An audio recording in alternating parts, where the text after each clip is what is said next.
Apple में 6 साल से ज्यादा वक्त तक काम कर चुके डिजाइनर अबीदुर चौधरी ने अब कंपनी छोड़ दी है।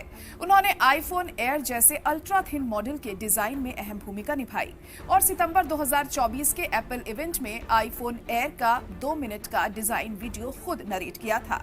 ये सम्मान सिर्फ चुनिंदा कर्मचारियों को मिलता है। ब्लूमबर्ग की रिपोर्ट के मुताबिक उनकी विदाई का आईफोन एयर की कम बिक्री से कोई लेना देना नहीं है। एप्पल ने अनुमान लगाया था कि आईफोन एयर कुल बिक्री में 6 से 8% योगदान देगा, लगभग उतना ही जितना आईफोन 16 प्लस देता है। हालांकि डिजाइन की सराहना मिली, लेकिन $100 की बचत खरीदारों को ज्यादा अपनी तरफ मुतासिर नहीं कर सकी। वहीं दूसरी तरफ बाजार में आईफोन एयर बंद होने की अफवाहें हैं, लेकिन रिपोर्ट के मुताबिक इसका दूसरा मॉडल 2027 में आएगा। आपको बता दें कि अबीदुर चौधरी मूल रूप से बांग्लादेश से हैं। उन्होंने उच्च शिक्षा और करियर के लिए विदेश में कई देशों में डिजाइन और इंजीनियरिंग प्रोजेक्ट्स पर काम किया और बाद में एप्पल की डिजाइन टीम में शामिल हुए।